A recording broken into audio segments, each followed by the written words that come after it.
Mateus 11, versículo 28, diz assim: Vinde a mim todos os que estáis cansados e sobrecarregados, e eu vos aliviarei. Tomai sobre vós o meu jugo e aprendei de mim, porque sou manso e humilde de coração, e achareis descanso para a vossa alma, porque o meu jugo é suave e o meu fardo é leve. Muitos pregadores não gostam de pregar em textos conhecidos, porque acham que as pessoas não vão entender ou não vão receber. Mas os textos, quanto mais conhecidos eles são, melhor é para pregar, porque as pessoas são ministradas de maneira tremenda quando pregamos dentro daquilo que as pessoas estão ansiosas, estão desejosas de ouvir. E a primeira pergunta que o Espírito Santo manda eu fazer para a igreja: o que realmente você tem? O que realmente importa para você? O que realmente te preocupa? O que realmente é importante para você? O que realmente faz você perder o sono? O que realmente te perturba? O que realmente te desgasta? O que realmente você anda preocupado? Há momentos que nós nos sentimos cansados e sobrecarregados, e o nosso ânimo, a nossa motivação já não nos ajuda. Quando o seu ânimo, a sua motivação já não é mais a mesma, o que você deve fazer? Quando você está abatido, quando você está caído, quando você está desmotivado, quando você não enxerga luz no fundo do túnel, quando você não sabe o que fazer, o que fazer? Você tem que assumir duas posturas. A primeira postura que as pessoas geralmente assumem é a postura de derrota. O que você deve fazer quando tudo está difícil? Quando tudo está, você acha que está acabado. As pessoas tendem a assumir duas posturas. A primeira postura que as pessoas assumem, Carlos, é a postura da derrota. É muito mais fácil eu assumir que fui derrotado. É muito mais fácil assumir que não suportei. É muito mais fácil eu desistir. É muito mais fácil eu dizer que não vou conseguir.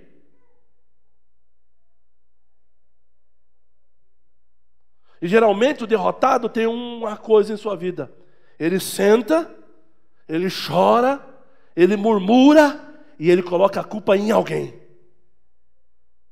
Ele senta, chora, murmura, reclama e coloca a culpa em alguém. Por quê? Porque ele é um derrotado. Então, por si só, ele já é um coitadinho. Por si só, por sua própria postura de derrota, por desistir de uma batalha, ele já se acha um coitadinho. Então alguém tem que levar a culpa dele. E vive dizendo: está pesado, está pesado.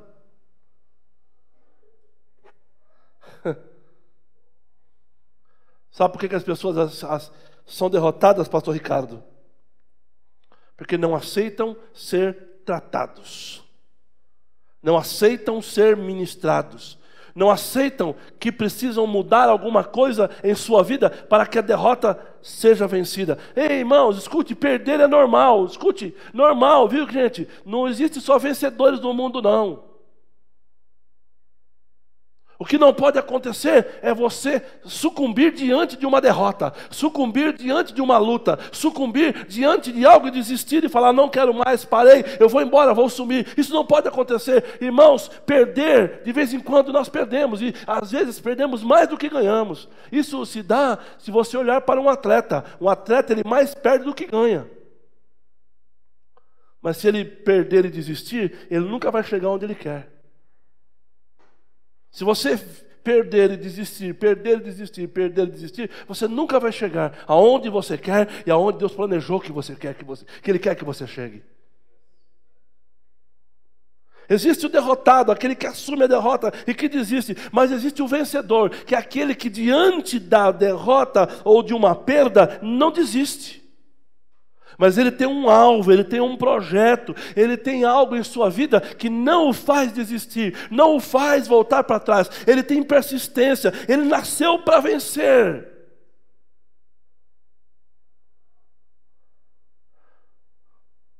Diga para o teu irmão, fala para ele, você nasceu para vencer, fala para ele.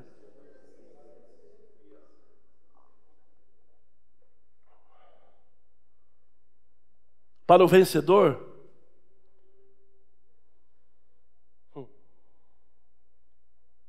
o fracasso é um aprendizado. Para o cara que tem a mente de vencedor, pastor William, o fracasso para ele é um aprendizado. Eu aprendi e não vou fazer de novo. Agora, para o derrotado, o fracasso para ele é o motivo de voltar para trás. É o motivo de desistir de tudo. É o motivo de abandonar o barco.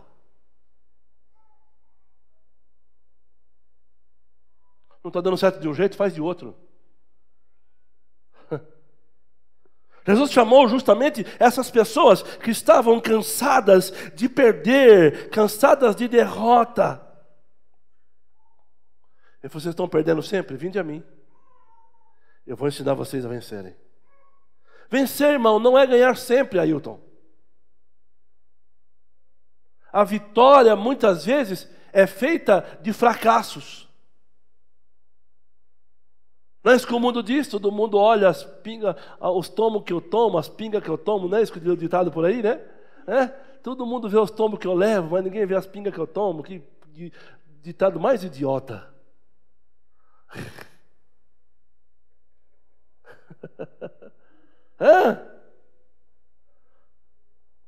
Escute, primeira coisa que você precisa entender. A crise, a dificuldade é resposta para o campeão. A maioria das pessoas escolhe o caminho mais fácil, que é o caminho de desistir, que é o caminho de voltar para trás.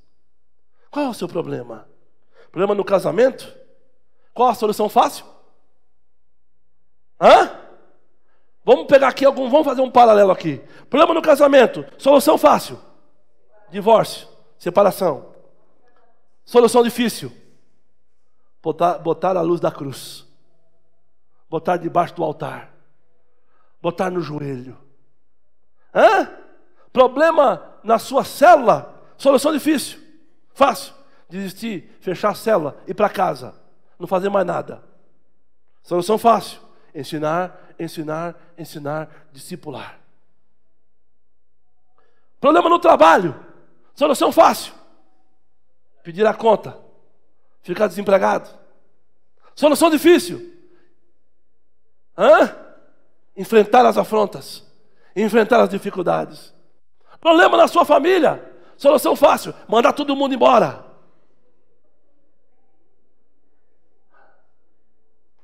Não quero mais você na minha casa. Solução difícil: põe a mão na cabeça e expulsar os demônios do filho da mãe, né? Põe a mão na cabeça e expulsa. Seu cabeça de bagre, eu vou expulsar esses demônios que estão em você. Nós sempre escolhemos o mais fácil. Está doente? Mais fácil: aceitar a doença e tomar o remédio que o médico mandou. Toma aqui um diazepam misturado com triptenol, misturado com gardenal, misturado com isso aqui, toma aí. É verdade, fica parecendo um zumbi. Solução difícil: vir na igreja e pedir pastor orar. Veja que nós sempre escolhemos as soluções mais fáceis para nós. Sempre escolhemos a solução que mais se adequa à nossa necessidade. Por quê? Porque nós não estamos dispostos a lutar. Ao contrário de você, Deus quer sim que você aprenda a lutar. Essa história que Deus vai lutar as minhas lutas, irmão. Não. Não existe um texto na Bíblia que fala isso. Diz assim, eu lutarei as tuas guerras. Mas não está dizendo que você deixará de lutar elas. Deus fala assim, você vai ter que ir. Escute, irmão, quando Deus fala isso para Josafá, eu vou lutar e você vai só olhar, Deus deu uma ordem para Josafá. Deus não mandou Josafá ficar em casa. Deus falou para Josafá, levante, vá até o vale e veja o livramento que o Senhor, vosso Deus, te dará. O que Deus mandou Josafá fazer? Ir até no lugar da guerra. Deus não mandou Josafá ficar em casa. Fique em casa, viu, Josafá? Assistindo a televisão enquanto eu guerreio para você. Não, Deus falou para Davi, o que eu vou fazer, Senhor? Deus falou, fique de olho. Vá até o lugar da peleja. E quando você vê a copa da amoreira balançar, saiba que eu estou no meio de vocês. Em nenhum momento a Bíblia fala que Deus mandou os caras descansarem em casa. Não, Deus mandou eles irem para a guerra. Vá para a guerra, porque no meio da guerra eu vou estar com você. Essa conversa que, irmão, fica em casa, que Deus, não, irmão, Deus não vai lutar por você se você não for na guerra. Ele só vai na guerra se você for junto. Eu vou, Senhor, eu vou, o Senhor vai, eu vou, então nós vamos junto. Deus quer que você lute, não desista, que Ele vai ser contigo. Agora, se você desiste, Deus, eu não quero mais, Senhor. Estou morrendo. Vai morrer. Mas enquanto houver um fio em sua vida, Deus vai agir na tua vida. Amém, querido? Amém? Deus quer ampliar a sua visão. Deus quer ampliar a sua visão. Ele quer que você enxergue além do seu nariz.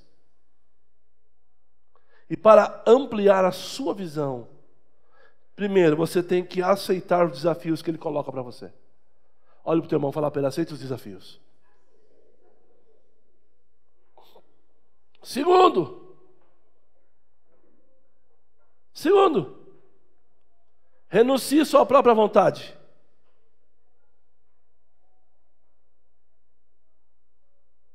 A gente vai lá e olha o Pai Nosso, né?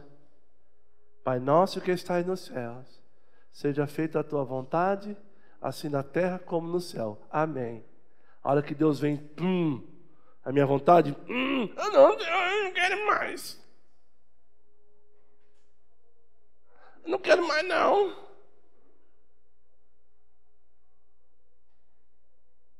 Renuncie à sua própria vida. Terceiro, suporte as pressões. Suporte as pressões. 4, entenda que o trabalho vai ser difícil. Quando eu com o teu irmão falar, vai ser difícil.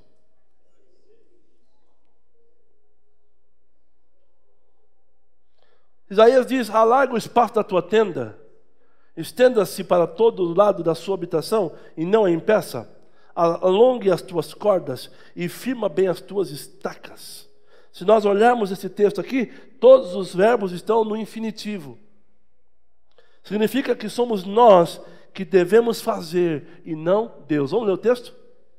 Alarga o espaço da tua tenda. Quem? Estenda o toldo da tua habitação. Quem? Não o impeça. Quem? Alonga as tuas cordas e firma bem as tuas. Deus está falando para mim, alargue as tendas, estique as estacas, puxe as cordas. Deus está mandando quem fazer? Porque vai acontecer algo grande. Mas se eu não estiver preparado, isso que Deus tem prometido, que vai acontecer algo grande, não vai acontecer. Deus não vai dar nada para quem esteja despreparado. Deus só vai dar algo para você se você puder suportar. Se você estiver preparado, então Deus vai dar para você. Escute, irmão, se Deus te der um marido crente de verdade, talvez se você não estiver preparado, você vai desviar. E vai fazer ele desviar. Eu já vi isso acontecer. Se Deus te der um trabalho que você tem que ganhar todo mundo para Jesus, você não vai aguentar.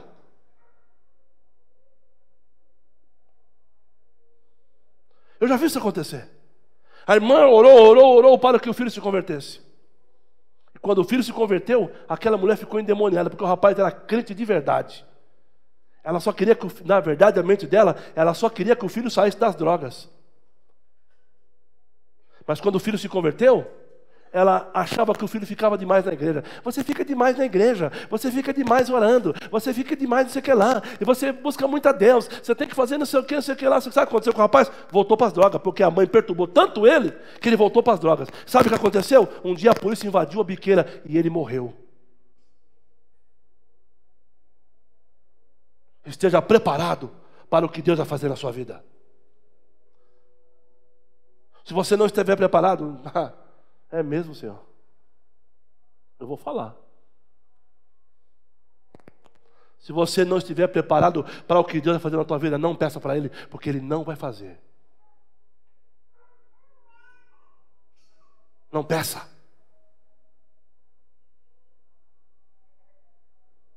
O negócio com Deus é com gente que quer mudança.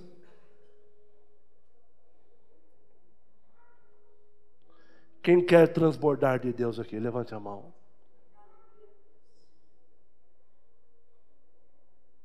Transbordar quer dizer estar preparado para Deus fazer. Quantos estão dispostos a largar a tenda da sua vida para que Deus venha e derrame? Quem está disposto a largar a tenda da sua vida? Senhor, eu vou largar a tenda da minha vida. Eu vou esticar as cordas da minha habitação. Eu vou me preparar para o que o Senhor tem para fazer para mim. Ei! Crescer implica dor, choro, dificuldade, desconforto. Muitas vezes estamos num processo de crescimento e achamos que não vamos suportar. Deus está te preparando para algo grande. Aí você fica falando, eu não aguento mais. Eu não preciso aguentar isso aqui não. Está pesado demais esse fardo, Jesus. Ah, Senhor, me dá um descanso, por favor. Essas frases aqui devia ser uma mensagem chamada você chegou ao seu limite, né? E é quando nós chegamos ao nosso limite, é que Deus quer saber se a gente vai continuar ou se a gente vai voltar para trás. Porque quando acaba o seu limite, Deus começa a se manifestar em sua vida. Quando chega no seu limite, irmão, você tem uma escolha: avançar, mesmo não suportando, ou voltar para trás.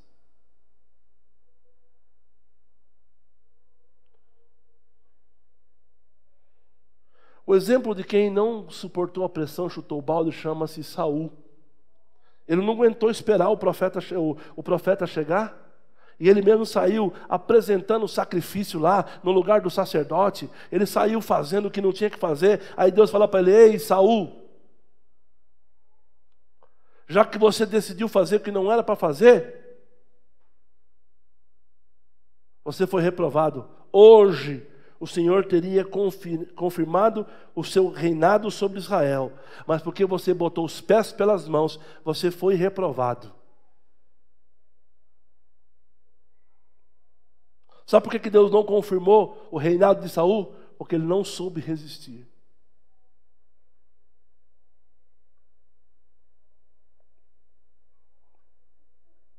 Ele chegou no seu limite, ele estourou. Ele foi além do que Deus queria. Ele resolveu da maneira mais fácil. Sabe por que Deus espera que chegamos ao nosso limite? Porque quando nós chegamos ao nosso limite, é onde Ele começa a operar. Quando chegamos ao nosso limite e continuamos firmes, Deus começa a operar.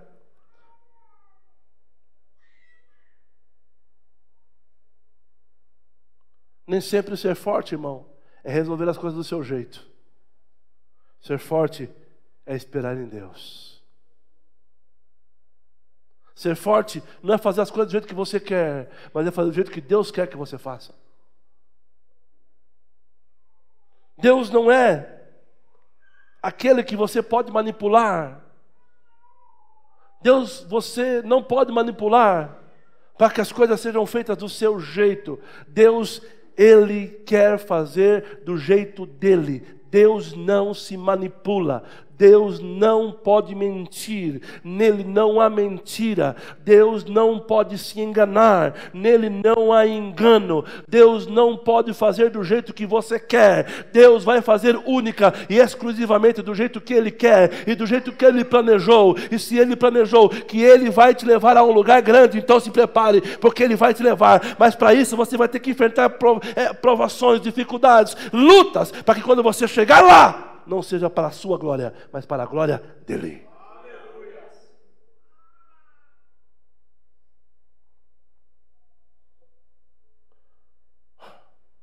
A gente ouve muita gente dizer que a vitória é uma utopia.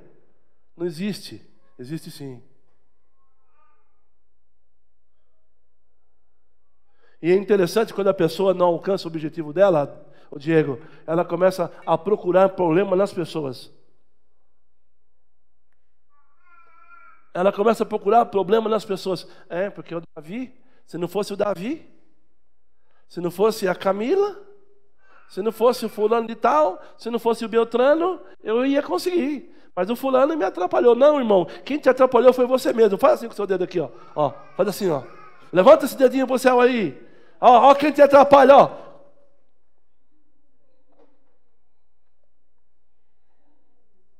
Quem te atrapalha? Você vê ele todo dia no espelho.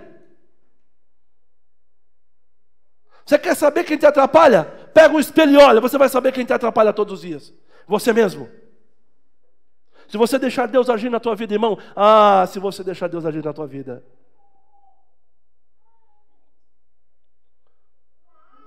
Agora, quando eu digo, Senhor, eu aceito, eu recebo, eu quero, você poderá desfrutar de tudo que Deus planejou para a sua vida.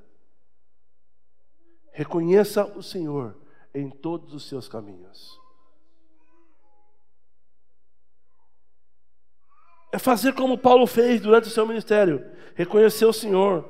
Fala de você seguir sem enxergar a mão dele por detrás de todas as coisas. Paulo não entendia. Paulo perdeu a visão. E fala para Paulo, você tem que ir até ele sem visão. Cego ele foi até onde Deus queria que ele estivesse.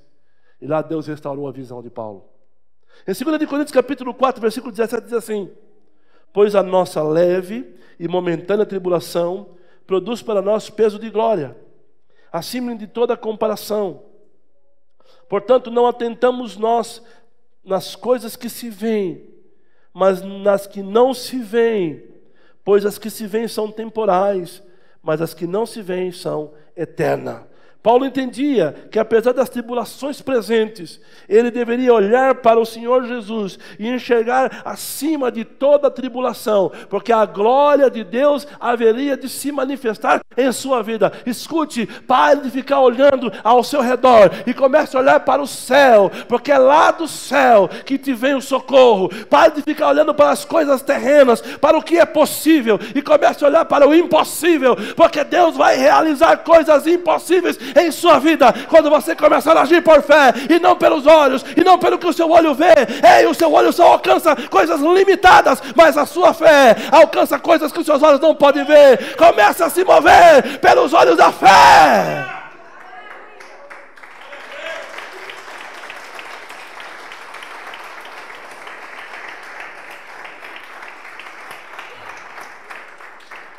Quem reconhece o poder de Deus nas dificuldades é capaz de suportar elas. É capaz de romper os limites. Meu limite é só até aqui. É isso que Deus quer que você faça. Rompa o seu limite. Como é aquela menininha? Já deu. Chega. Já viu esse videozinho? Já deu. Chega. Você falou isso? Então pronto, é agora que chegou a hora de você avançar. ir além do seu limite. Aponta para o teu irmão. Fala para ele, você precisa ir além do seu limite.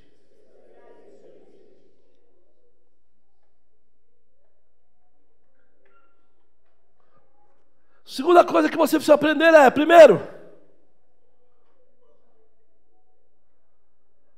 você sabe quem é você?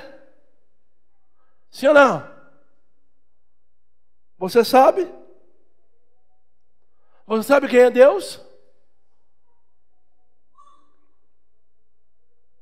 Você sabe qual é o propósito de Deus na sua vida? Eu só vou vencer quando eu souber quem eu sou. Quando eu reconhecer quem é Deus. E terceiro, quando eu entender qual é o propósito dele na minha vida. Enquanto você não entender qual é o propósito de Deus na sua vida, você vai ficar patinando. Então pare de achar que você é mais do que Deus. Reconheça o poder e a presença de Deus na sua vida.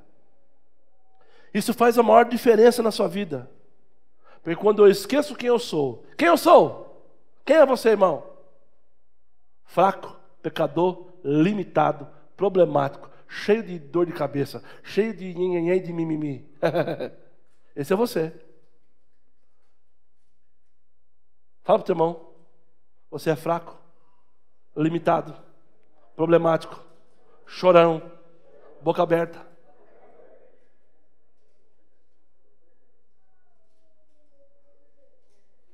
Fala para ele, mas Deus é poderoso, grande, soberano, onipotente, onipresente, onisciente, pode tudo, ninguém pode com Ele, e mesmo assim, Ele te escolheu, sendo boca aberta.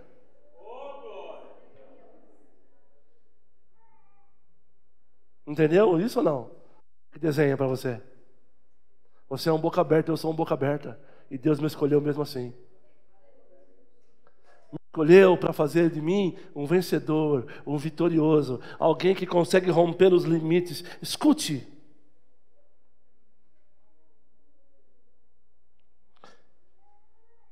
Você precisa entender uma coisa. Deus é além do que você imagina.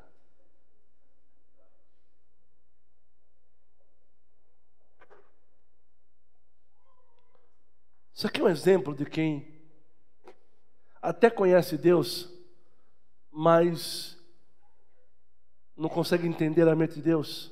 E o apóstolo Paulo fala isso, que nós precisamos entender a mente de Deus. Jardim do Éden, estava lá Adão e Eva. A serpente sabia que Eva não conhecia a mente de Deus. Chega em Eva e fala assim, é mentira. Ele sabe que se vocês comerem da árvore do conhecimento do bem e do mal, vocês ficarão igual a ele. O que Eva faz? Ela vai lá e come do fruto e dá para Adão. O que eles fizeram? Eles caíram simplesmente por não compreender a mente de Deus. Você precisa começar a compreender a mente de Deus. E só consegue compreender a mente de Deus quem se envolve com Ele. Coríntios capítulo 2, 2 Coríntios capítulo 2, versículo 10. Quem conhece as profundezas de Deus, senão o Espírito de Deus? Você quer conhecer a mente de Deus, sim ou não? Então se envolva com o Espírito Santo. Para de ser um crente carnal. Para de ser um crente murmurador, reclamão. E comece a ser um crente que ora. Só consegue compreender a mente de Deus quem se envolve com o Espírito Santo. 2 Coríntios capítulo 2, versículo 10, se eu não estou enganado. Se não é a segunda, é a primeira, um dos dois. Mas o versículo, o capítulo dá certo, 2:10. Ninguém conhece a profundeza de Deus, senão o seu Espírito que nele habita.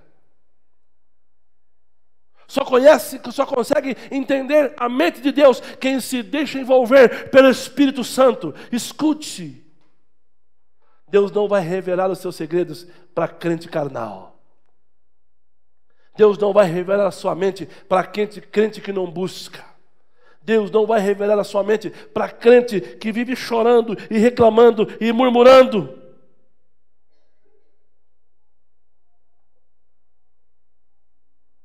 Para terminar, você quer ser um vencedor? Sim ou não? Comece a andar de maneira sobrenatural. Andar no sobrenatural significa andar no Espírito, andar na força de Deus, ou seja, se arriscar, crer no impossível, mergulhar, andar sobre as águas. A palavra precisa ter efeito em sua vida. Pare de ler a Bíblia como se fosse um livro do Mao Tse Tung. E comece a ler a Bíblia como a palavra de Deus que pode provocar mudança em você.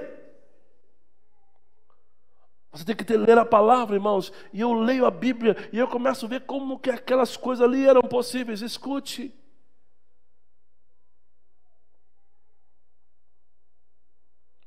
Quando Paulo e Silas estavam na prisão,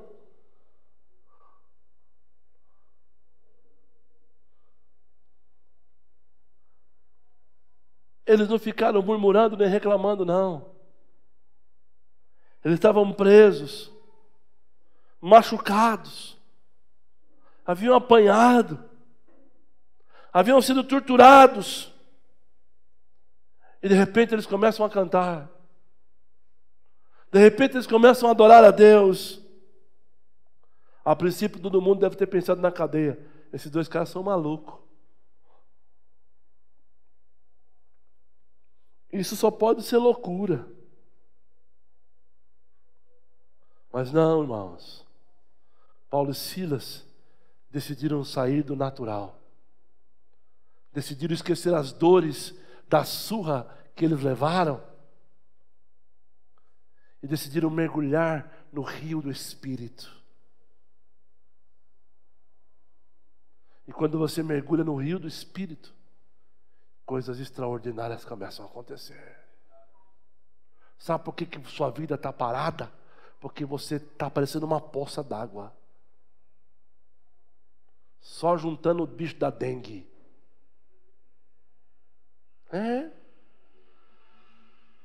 Mas o crente que se envolve nos rios do Espírito, a Bíblia diz que dele sai um rio, flui de dentro dele um rio. Sabe por que a sua vida está parada? Porque você está agindo com a mente, você está agindo com a razão, você está agindo com o que você acha, com o que as pessoas falaram para você.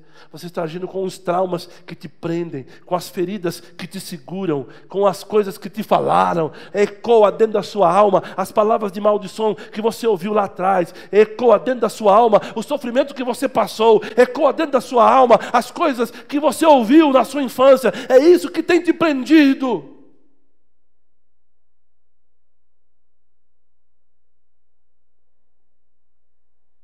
Mas o Senhor está falando: vinde a mim, vós que estáis cansados e oprimidos. Está preso? É hora dele te libertar. Está preso? É hora dele soltar as amarras de você. Paulo e Silas moveram o coração de Deus. Foram milagrosamente soltos. Pedro, eu preguei domingo passado, mesmo depois de andar sobre as águas, afundou. E mesmo assim, o Senhor o resgatou.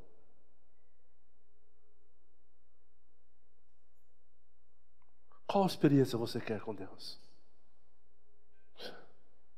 Se for para ser um crente normal, irmão, eu vou na missa todo dia, domingo de manhã. Para ser um cristão normal, eu vou na missa. Com todo respeito aos meus irmãos católicos que estão assistindo a minha mensagem pela YouTube. Se for para ser um cristãozinho normalzinho, eu vou na missa. Deus não me chamou para ser uma pessoa normal. Deus me chamou para ser louco, irmão. Deus não me chamou para ser comum. Se você quer ser um crente comum, sinto muito. Eu não. Davi no Salmo 18 diz que ele chegou ao seu limite. Chegou a dizer que os laços da morte haviam cercado ele, que ele não suportava mais. Mas que ele conhecia o Senhor. E ele clamou ao Senhor. E Deus não só ouviu ele, mas adestrou as suas mãos para a batalha. Deus não só ouviu Davi, como adestrou as mãos de Davi para a guerra.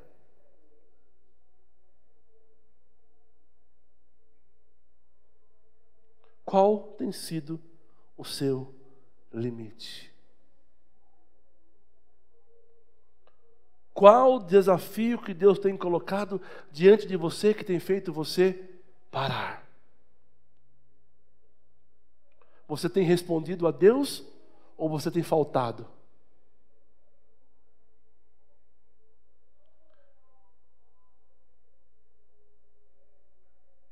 Quero contar uma história para você. Uma filha reclamou com seu pai sobre a sua vida e que as coisas estavam muito difíceis para ela e que ela não sabia o que fazer porque queria desistir da faculdade, queria desistir da vida, queria desistir de tudo. Estava cansada de lutar, de combater, de guerrear. Parecia que resolvia um problema, aparecia outro. Então seu pai, que era chefe de cozinha, a chamou, levou para lá para a sua cozinha, encheu 3 panelas com água e colocou cada uma delas numa boca de fogo alto. Logo essas panelas começaram a ferver. Em uma delas ele colocou cenoura, na outra ele colocou ovos, e na última panela ele colocou pó de café. Deixou que tudo fervesse sem dizer uma única palavra. A filha então deu um suspiro e esperou impacientemente, imaginando o que ele estaria fazendo. Cerca de 20 minutos depois, ele apagou as bocas de fogo, pescou as cenouras e as colocou numa tigela, retirou os ovos e os colocou numa tigela, então pegou o café com uma concha e colocou numa tigela. Virando-se para ela, perguntou: querida, o que você está vendo? Ela respondeu: cenouras, ovos e café. Ele a trouxe para mais perto e pediu para que experimentasse a cenoura. Ela obedeceu e notou que as cenouras estavam macias. Então ela pediu para que ela pegasse um ovo e quebrasse. Ela obedeceu e depois de retirar a casca, verificou que o ovo endurecera com a fervura. Finalmente ele pediu para que tomasse um gole do café. Ela sorriu ao provar o seu aroma delicioso. Ela perguntou humildemente: o que significa isso, pai? Ele explicou que cada um deles havia enfrentado a mesma adversidade, que era a água fervendo. Mas cada um reagiria de uma maneira diferente. A cenoura entrara forte, firme e inflexível, mas depois de algum tempo ela ficou macia e molezinha. O ovo eram frágeis, as suas cascas fracas, mas depois de algum tempo o seu interior ficou firme, a ponto de poder tirar a casca. O pó de café, contudo, era incomparável. Depois de fora, colocado na água fervente, havia mudado a cor da água. Qual deles é você?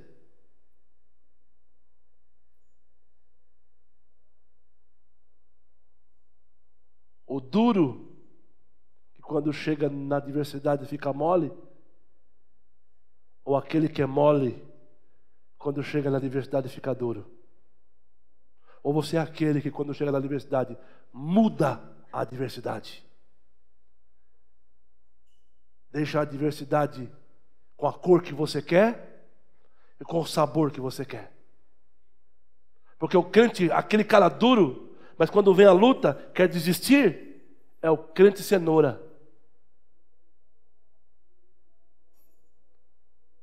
E o outro que é o mole, Mas quando vem a luta, ele endurece o coração e acha que vai desistir de tudo. É o crente ovo. Mas aquele que muda a adversidade, muda o problema e dá sabor para ele, esse crente é o crente café. O que você tem sido?